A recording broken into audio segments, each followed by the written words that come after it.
Thanks, everyone, for joining us at the Project Censored Radio Show. We're very glad right now to be joined by Ather Zia, who is a professor of anthropology and gender studies at the University of Northern Colorado. She is the author of Resisting Disappearances, Military Occupation and Women's Activism in Kashmir, the founder-editor of Kashmir Lit, co-founder of Critical Kashmir Studies Collective, and co-editor of the Cultural Anthropology Journal. Ather, thank you so much for joining us. Thank you for having me. Absolutely. So we're recording this on Tuesday, May 13th. Last week, India attacked Pakistan and Azad Kashmir as part of Operation Sindoor, a response by the Indian government to what happened on April 22nd in Pahalgam, India-occupied Kashmir, where 22 tourists were killed. Now, India has blamed Pakistan-based groups for the attack. Some are suggesting that the attack was a false flag so that India could respond with this level of violence. India wrongfully claims that the targets it hit were all terrorist targets in Pakistan. And if this is all sounding familiar to listeners of the show, hold on to your hats because we will actually get into the India-Israel connection in a bit. But first, Ather, could you tell us a little bit about this attack, Pakistan's response, and the situation on the ground in Kashmir? So what happened last in April was that there were 26 tourists and one Kashmiri who was one of the who operated a tourist business. I think he was a pony driver. He was killed. So this is the gunman that basically massacred 27 people, and also many of them were injured. And the locals and the tourist business people, they helped more than 2,000 people out of the area. So that's what happened in April. And then for a couple of weeks were spent very, an anxiety-ridden state in Kashmir, and also like in, other parts of the world where Kashmiri diaspora is, knowing that something big is going to happen. And then you could also hear the clamor for vengeance and retribution inside India. And the first thing, because of the what India calls the precedence of Pakistan being involved in Kashmir, talking about the proxy war, talking about the local resistance that's backed by Pakistan, all of these stereotypical or precedences that are there. On the basis of that, it looked like that there was going to be some kind of altercation between the two. What that was going to look like, people did not know. But what Kashmiris know best is to kind of stay prepared with getting rations and trying to kind of, stay very alert about internet shutdowns and phones and communication being down. So that was the kind of anxiety that was on ground after this massacre happened. And is there currently a blackout, like a communications blackout in Kashmir? No, there is no communication blackout this time round, because we have to understand that in the last 5-6 years, there has been a different kind of communication blackout. There is a different kind of disappearance of Kashmiri will and wherewithal. And that is by this deep criminalization of the resistance inside Kashmir. So now there is a media law in place that doesn't allow journalists to really report from on ground, because everything is kind of considered to be like classified, or you might be giving away the location, or the sensitivity of the information.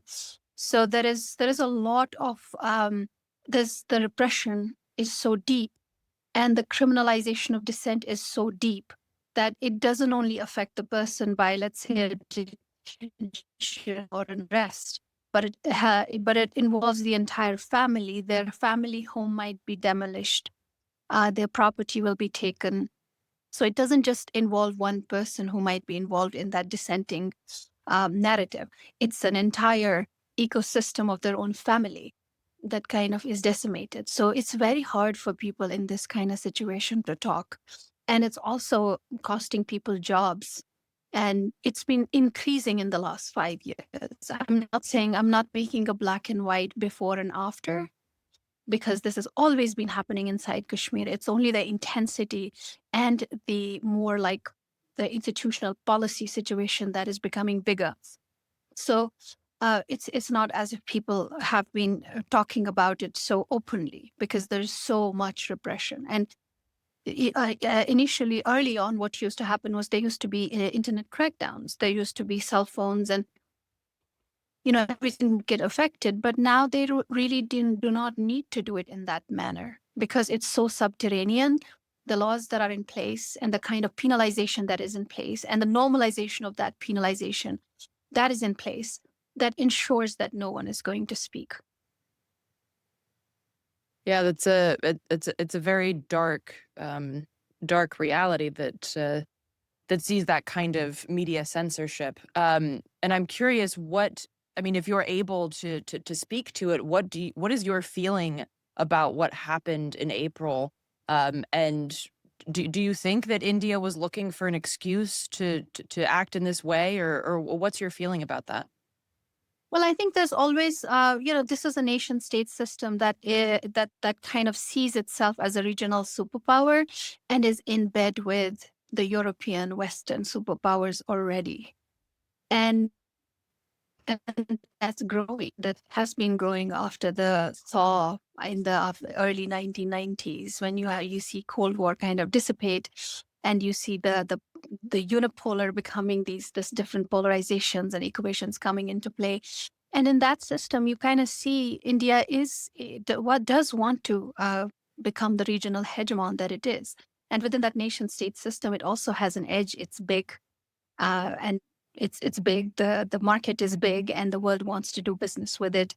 And then what's happening inside it in this moment is this huge Hindutva ideology and the oppression that it has created, and the kind of confluence it has created with the modern nation state system, which is deeply exclusionary. So within that, there is always the lookout for how can we dominate the other powers in the region, especially when you think about Pakistan. They are historical rivals, as they have been made out to be. It could have been a beautiful South Asian subcontinent without this kind of rot that is in their very hearts. But that is what the nation state system is. That is what is at the heart of this majoritarian system. And they can't really fight it off. So there's always that. So in all of this, what really happens to Kashmiris is that they're deeply infantilized by India. And they are deeply also patronized by India, as if they don't know what's good for them. They don't know who they are.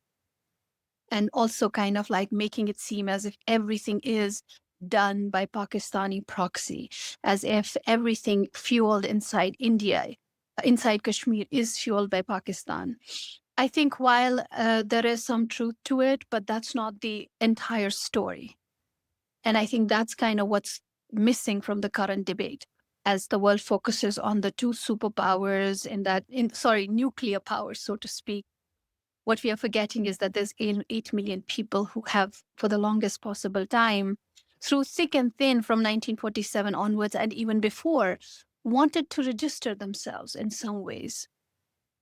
And in 1947, they got the language for it through United Nations that, you can look for your self-determination, the right to self-determination. And that's completely criminalized in this moment. No one can speak. No one can speak from Kashmir. Yeah, and as you were talking, I'm just thinking about like the headlines that it's almost like Kashmir is once again erased, because now the talk is all about India and Pakistan, and Kashmir just happens to be this stage upon which this power play is taking place.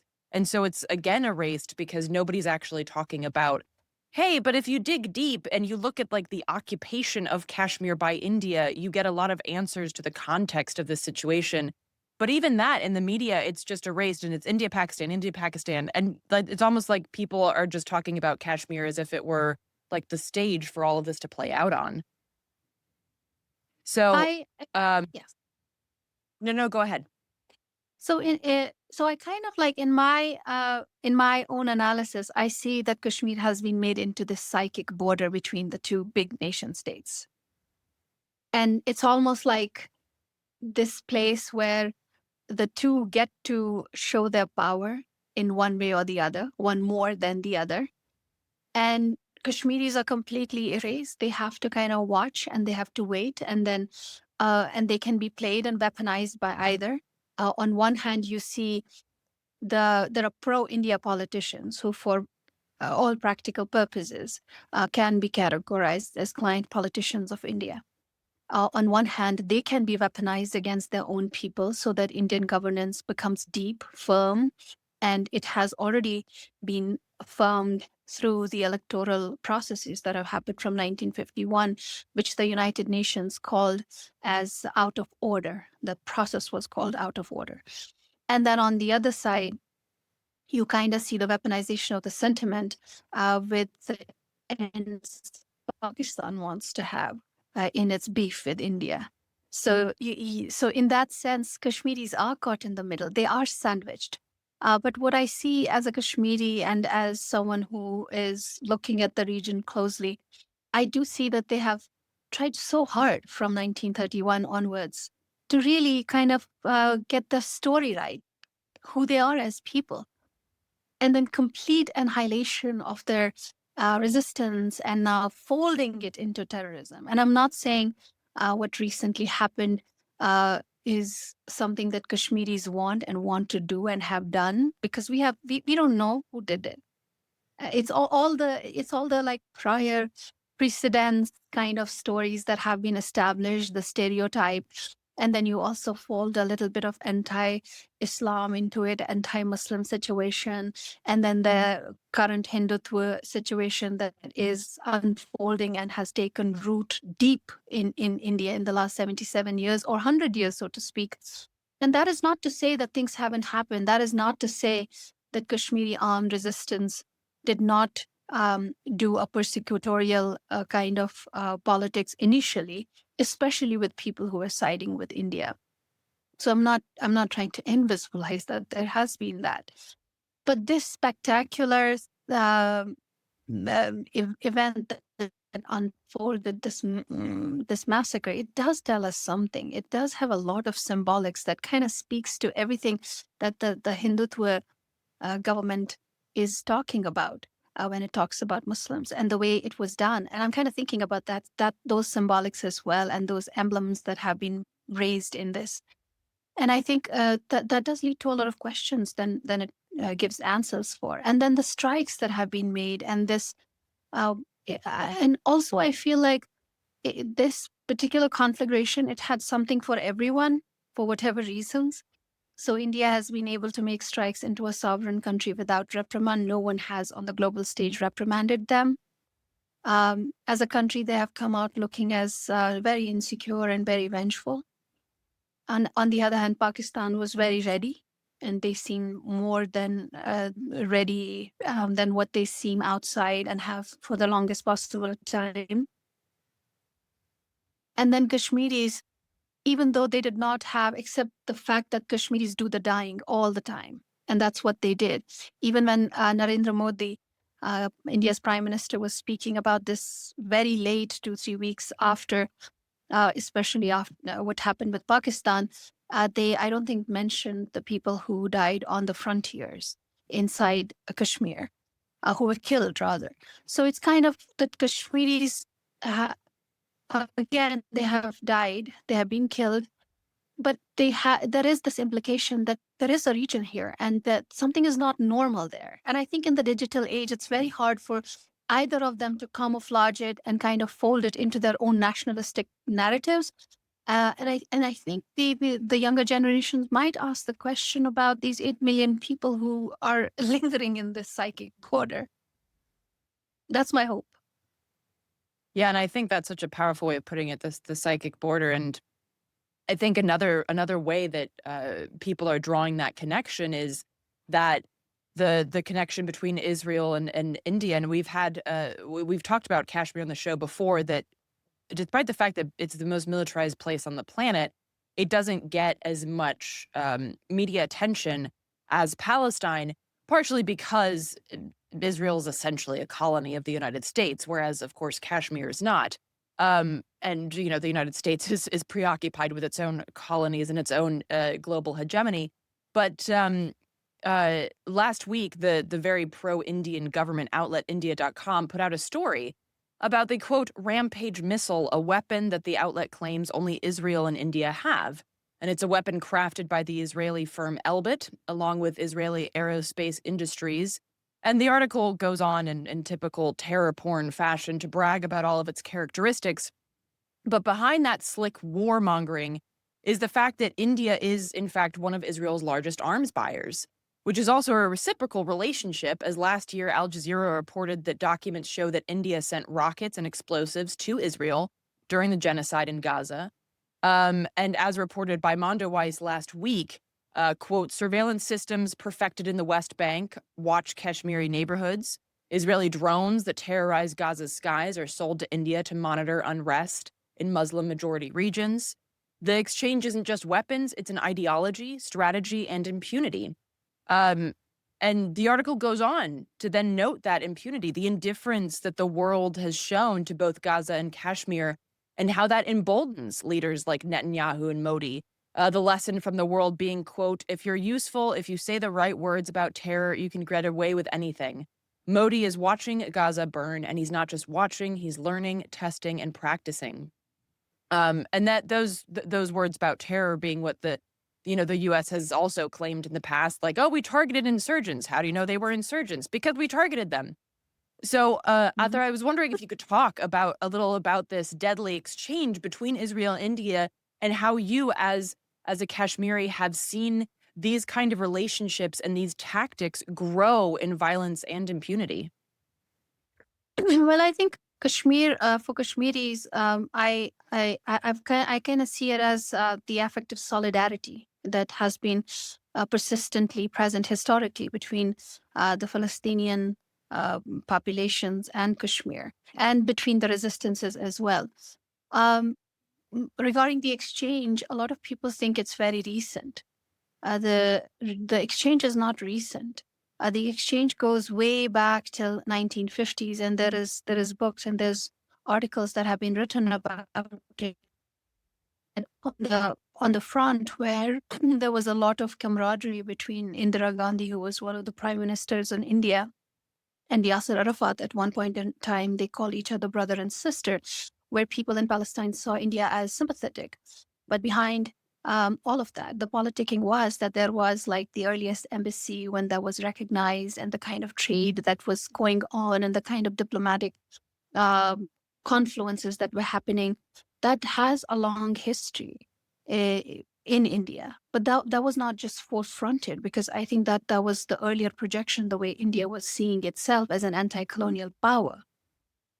In that anti-colonial mode, it did not bode well for it to really kind of show its relationship with Israel as much as it wanted to front its relationship to Palestine and Palestinian struggle. So for me, from a Kashmiri vantage, that was always a performance.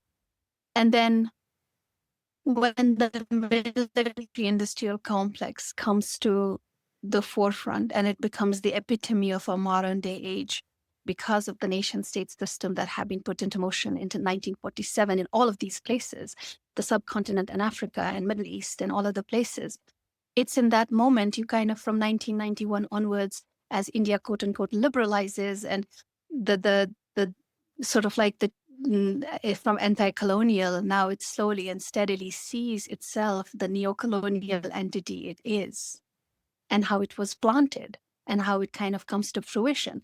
And at that moment, we also, we have to ask bigger questions. One is like, there are connections of arms, not just between India and India and Israel, but also between, this Turkey selling arms. Everyone is kind of in this modern day age.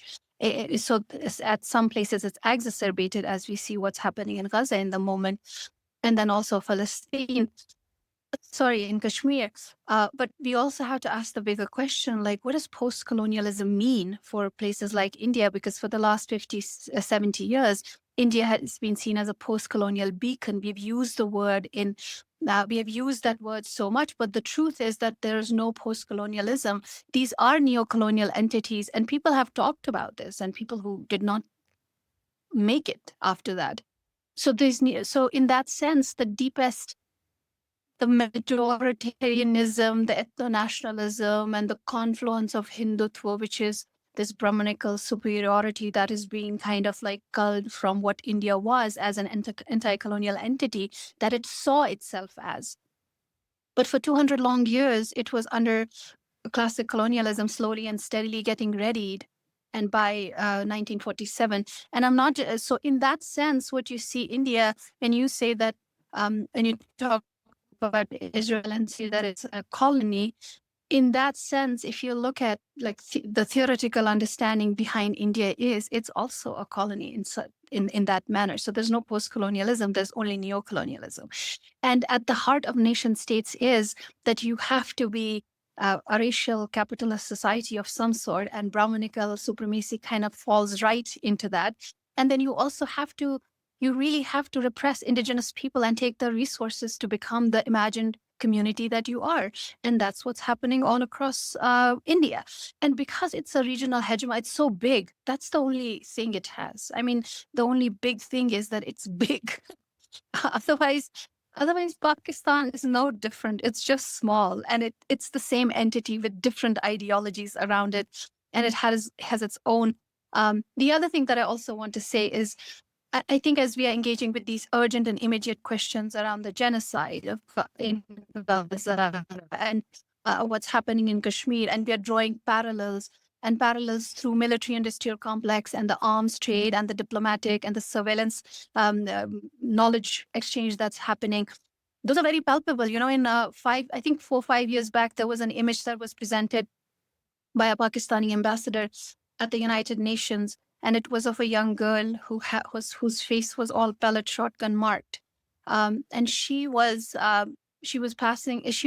using it as an image from Kashmir, but turns out that was an image from Palestine of a 17-year-old girl. So whereas the Indian media talked about it as passing off this and lying at the United Nations, but that was not actually lying. That was actually the images that are shared in our ecosystem in this manner, because the weaponry and the technology of torture and penalization is so similar in this day and age.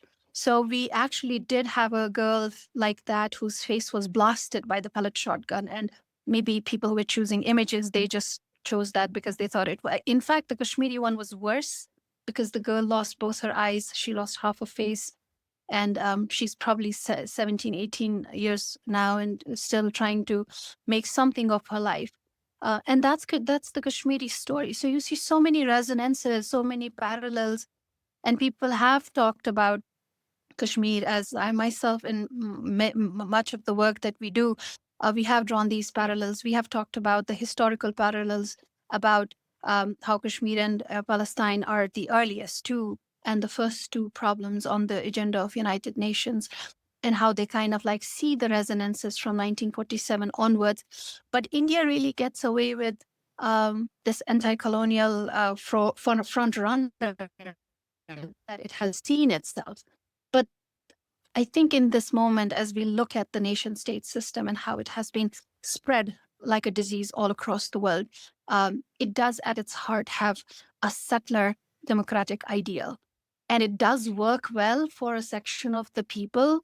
And in India, in Indian case, that is the people who have the Brahmanical superiority by whichever way they can get it, through caste or whatever is in place in the moment. But at the same time, it's not really fair to the people who might be indigenous to that land. Either you have to erase them some ways, either you have to replace them, or they have to assimilate.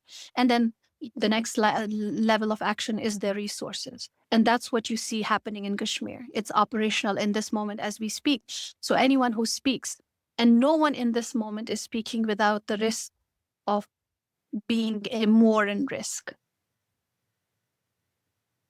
Yeah, and I think that that's a really important thing to highlight, because I was doing research about this late last year, and like you said, the people who dare to speak out and say what's really happening in Kashmir, it's not just about your personal safety, it's about your entire family and your community, and the ways that the Indian government can go after you, which is a level of of violent censorship that goes beyond what we're familiar with here in the United States and is less and that's the other thing. It's like the killing, the targeted murder of journalists in Gaza that Israel's doing it is more, what's the word? It's more graphic. And so that is something that grabs people's attention, whereas, threatening somebody's family in Kashmir because they wrote an article about, resource extraction, it's not as graphic. And so it doesn't get as much media headlines because, of course, the corporate media is only interested in showy headlines. And so it's a much more insidious and yet still very violent censorship going after people who are trying to speak the truth in Kashmir. Um, and I wanted to ask you because you've talked about the nation state system, and of course the connections between Israel and India. And I think something that's interesting that you brought up is this, India parading as this post-colonial system, um, really becoming the monsters that they themselves fought for so long, right? That fighting British colonialism and then becoming the colonialist superpower. And of course, we see this with Israel, them bringing up the Holocaust every chance they get. And saying that like we couldn't possibly be in the wrong because we were oppressed for so long. It's the very similar sort of playing the victim here. But I'm curious with that, what is your what is your vision? How do you break those cycles of not becoming the monsters that you fight? What would be your Mhm. vision for Kashmir that breaks away from the nation state system while also holding on to an autonomy that would not perpetuate these kind of cycles? Well, I think in this, I really think the world is ripe for the moment. We are all kind of like waiting for some sort of a solution. And I think these places of deep wounds, like Palestine, like Kashmir, like even Arakan for that matter, and the indigenous people here on Turtle Island, in Canada, and other places, in Australia, I feel like the world is really, really ready for a moment of a creative solution and asking the right questions as to why is it that in the last 100 years or so, there are more problems than that have been solved. It's not only about keeping people alive longer that the modern capitalism likes to boast of, but it's like, what are you keeping them alive for? Are you keeping them alive for this kind of annihilation?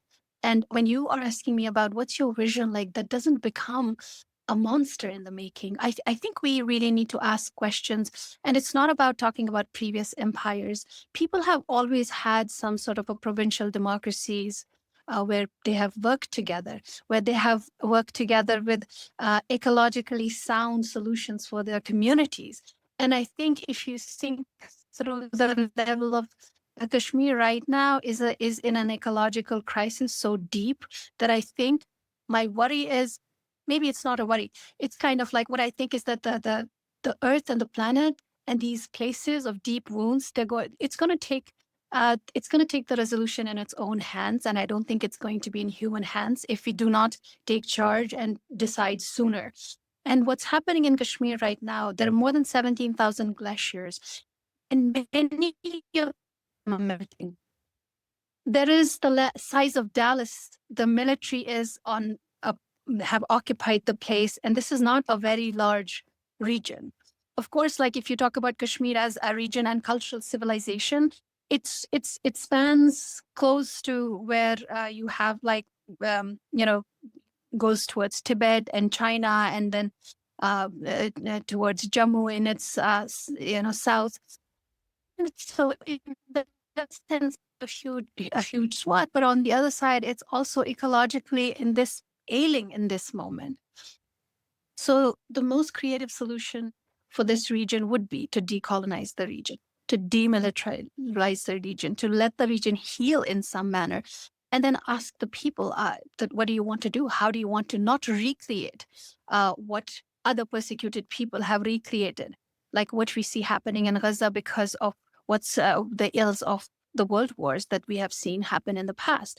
So how are we not going to replicate that? But if we are looking towards like deep majoritarian nationalisms, if we are to and ethno states, if we want to create those, I don't think that's where the success for future lies. And Kashmiris are far wiser because they have lived in what we call syncretic traditions. And while in the last 100 years, people have talked about the syncretic traditions of Kashmir in unproblematic ways, I think they have to be looked very closely, because there were also truces and compromises that people had made with each other between the powerful and the powerless. And we have to ask those hard questions. We have to ask, like, how are we going to live as a multicultural, multi-religious society together without having to kowtow to deeper and bigger nationalisms? I think Kashmir and places like Palestine, they do present very deep problems. They are not intractable problems. If we break away from the nation state systems, then they're not problems at all. They are places where you can have a creative solution and find some solution for. To keep up these big nation states, you have to have armies, you have to have technologies, you have to have surveillance, you have to bring people together, you have to create enmities, you have to create the other.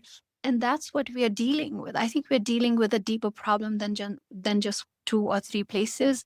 And a couple of places are hurting badly in this moment, as we see what's happening in Gaza, the genocide happening in Gaza, what's happening in Kashmir at the moment, which is deeply camouflaged in different ways. It might not be an open genocide, but we have times and again seen it's an incremental genocide of a people. It's deep annihilation of a people, of their identity.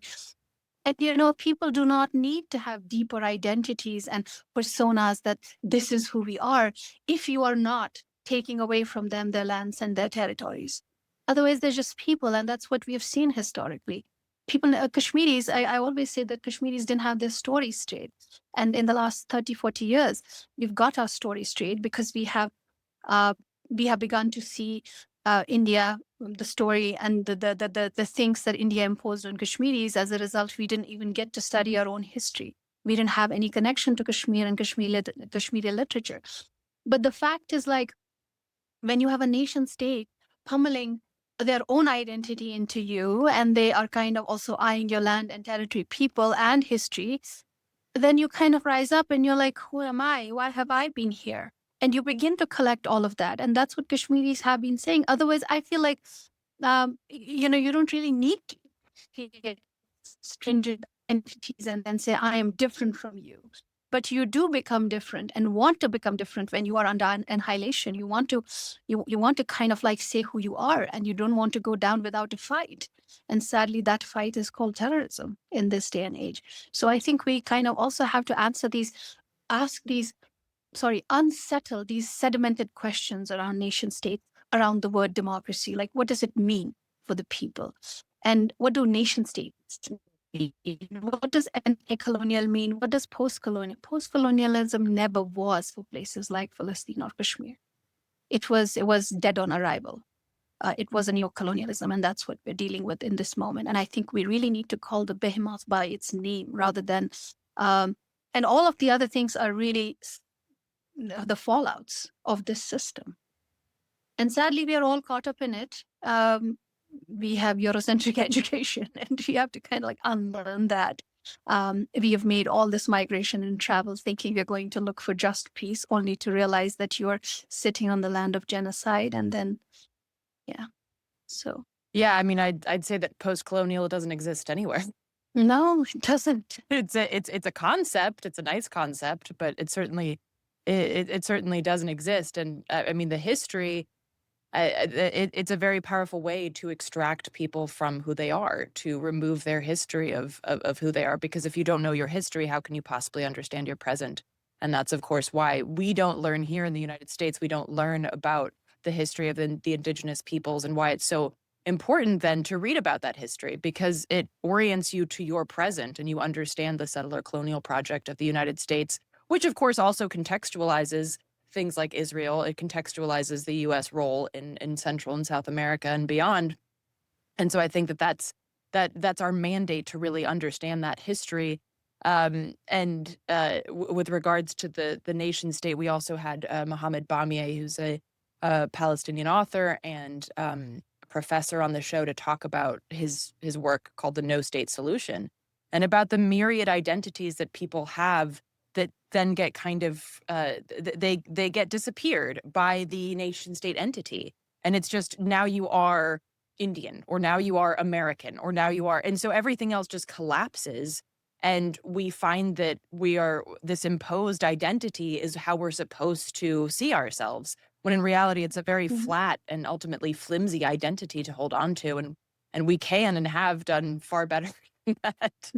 So um, Other, I wanted to thank you so much for coming on to talk about this issue. I'm wondering, I've gotten the question from several people, where is a good place to look for news and information about Kashmir, because it's something that's so silenced in so-called Western corporate media? So sadly, many Kashmiri media independent outlets, they have been at this moment, they have been, as I earlier said, many Kashmiri independent media platforms, they have been silenced. They have been taken off social media. A journalist currently, he's in jail, and the portal that he had, the platform that he had started, that has gone under. And it's very hard to get the real news out of Kashmir. But the good thing is that a lot has been written in the last 30 to 40 years by Kashmiris inside and outside Kashmir. And there is a lot of resources. And I think a couple of websites bring that together. There is the KSCAN website, which is the Kashmiri Scholars Consultative and Advocacy Network. There is the Stand with Kashmir website. There are news outlets that have been well respected in the past. But let's think about this. The media law that was passed in 2020 has institutionalized censorship in a way that if you were to say something against the government, your revenue would be stopped, and advertisements are everything that newspapers have. So now, when you look at the most respected newspaper inside Kashmir, which was Greater Kashmir, Kashmir Reader, you see that they don't really publish much, except it looks like a government PR page. And so, where would you look for news, really? I feel like there is a lot of independent journalism that still happens, that still talks about it. I know that Kashmir is not at the forefront of the international community's list of anxieties, but it is a nuclear flashpoint. And very recently, we saw how close things are. They can get out of hand, because this is not politics happening in the subcontinent. It is a quest for dominance and retribution. There is a lot of history that is there, and that needs to be unpacked to see, like, why is this retribution being planted in the first place? So again, we see weaponization of people's identities and people by the machination of the colonialism, whether that's classic or that's neo-colonial. So in that milestone, where do you see, where do you go for Kashmir news? For coverage, I would really, really suggest that one looks towards BBC Urdu. What they really do is they bring journalists from everywhere. They will bring a journalist from Kashmir and everywhere, and whoever can speak as much as they can. So you kind of see some kind of ground coverage there. And then, as I said, there's a lot of books that have been published in the last by Critical Kashmir Studies Collective. These are people and scholars and activists who have come together one way or the other through different projects, who were able to tell the world of academia that you cannot study Kashmir through the vantage of Pakistan or vantage of India or through the vantage of subcontinent. There is a critical Kashmiri vantage, and they have been speaking for the last 90 years plus. They have been saying one way or the other what they want. And those books are also available, where there are like foundational texts, and they have been published by well-known academic presses. So I'm hoping that can suffice for people's knowledge being authentic. So as far as outlets were concerned, uh, I have nothing in recommendation except people, whatever they read about Kashmir, it has to be taken with a grain of salt, because in the last 6 years there is a disappearance. I like to see it as, I call it the disappearance of Kashmiri writing. I have a portal, I have a platform called Kashmir Lit, which was for Kashmiri literature from on ground and diaspora. But in the last 7 years, people are just retracting and withdrawing their work from it because they get penalized on ground, even for the smallest opinion that might be seen against India. And Now, in this moment, we are in this moment of disappearance and erasure, and it is very deep. And I don't know how far that is going to go. So it's a very sad answer. When I mean, you asked a question which should have made me happy, because you disseminate information about Kashmir. But where are we going to send people if we know that Kashmir is deeply silenced, and whoever is writing and speaking at this moment, it's at a huge cost, both explicit and implicit. Yeah, and I think that should be absolutely a red flag. And I talked about this in a show that I did in November, that we should look to these places as reminders and as red flags as to where we might be headed if we allow these levels of censorship and media blackouts here in the United States to continue. Thank you so much for all of that information, for contextualizing this, and yeah, I appreciate you taking the time. Thank you so much. Thank you. Thank you for doing this and keeping your eye on Kashmir. And hopefully, I really think we are long overdue on conversation about thinking through the lens of neocolonialism, and not just talking about in this moment, but what has been done in the past and what happened to those people from African continent, from South Asian continent. I think it's such an urgent moment with what's happening in Gaza, and we want to make these important connections. But what really gets, for me, as an academic, what really gets overshadowed is that there is such deep history of what we are speaking about now has already been spoken in 60s and 70s and 80s and 90s. And that really has to be brought to the younger audiences so that they see the historicity. That's what I would suggest as you keep looking at this and as you keep making these connections. So thank you for doing this. You have to create a conversation, and you guys are at the center of it. I used to be a journalist once. I gave it up because I felt like it limited me so much. But it has a deep power. I feel like the conversation around like the no state or nation state, beyond nation states, I think that is a conversation that people should be having in the mainstream without anyone feeling it's threatening to their nation and it's anti-national. Like how we say it's I say pro-net, pro-humanity.